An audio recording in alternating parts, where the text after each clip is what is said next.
હું ધોરણ 12માં અભ્યાસ કરતો બાયનિક્સ ઇન્ટરનેશનલ સ્કૂલનો વિદ્યાર્થી અવધ કથિરિયા કાલે શરૂ થયેલી અમારી બેંકની ટ્રેનિંગ વિશે થોડી માહિતી આપીશ. સૌપ્રથમ અમને અમારા શિક્ષકો દ્વારા બેંક ટ્રેનિંગમાંથી શું અને કેવી રીતે માહિતી મેળવી શકાય તે અંગેની જાણકારી મળી. ત્યારબાદ અમે બેંકે પહોંચ્યા. બેંક ટ્રેનિંગની શરૂઆતમાં અમે બેઝિક માહિતી મેળવી, જેવી કે બેંકના મુખ્ય વિભાગો, મુખ્ય કાર્યો અને ગ્રાહકોને મળતી વિવિધ સેવાઓ. હું ધોરણ 12નો વિદ્યાર્થી હર્ષિત રામાની બેંક ટ્રેનિંગની અંદર ચેક કેવી રીતે ભરે અને કેવાયસી કેવી રીતે કરે તેની માહિતી મેળવી.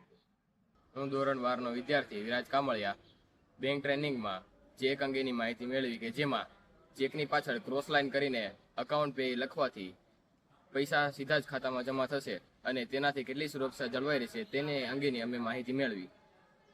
આ ઉપરાંત ચેક કેવી રીતે રિજેક્ટ કે બાઉન્સ થાય છે અને ડ્રોપ બોક્સમાં પડેલો ચેક કેવી રીતે ક્લિયરિંગ થાય છે તેની આખી પ્રોસેસ અમે જાણી. આભાર.